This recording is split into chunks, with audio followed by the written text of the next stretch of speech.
నమస్తే తిరుపతి. గోవిందా గోవిందా గోవిందా. ఈరోజు మేము తిరుపతిలో మెట్లు అలిపిరి మెట్లు అయితే ఎక్కడం జరుగుతుందండి. 3550 మెట్లు అండి. మొత్తం 12 కిలోమీటర్లు. ఈ 12 కిలోమీటర్లు అయితే కాలినడకనైతే వెళ్తున్నాం. ఎదురైతే గోశాల అయితే ఉందండి.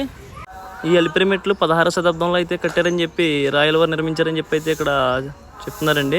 మేము తిరుపతి ఇప్పటికి 4 సార్లు అయితే వచ్చాం. మీరు ఎన్నిసార్లు వచ్చారో మీకు గుర్తుంటే కామెంట్ రూపంలో తెలియజేయండి. జింకలు కూడా కనిపిస్తాయండి ఇక్కడ. ఎంత చక్కగా ఉందో చూడండి. మేము 200 మెట్లు ఎక్కాం. అప్పటికి ఆవేశాలు వచ్చేస్తున్నాయి మాకైతే. 200 మెట్లు అండి. 250 మెట్లు ఎక్కినప్పటికి అందరం పొట్టలు పెంచేసాం కాబట్టి ఆవేశం విపరీతంగా వచ్చేస్తుంది. మేమైతే ఎక్కలేకపోతున్నాం. ఈ కోతులు కూడా చాలా చక్కగా ఎంటర్టైన్మెంట్ ఇస్తున్నాయండి ఇక్కడ ఎక్కినప్పుడు అయితే. సేమ్ నీకులా ఉందో చిన్న. ఇది ఏ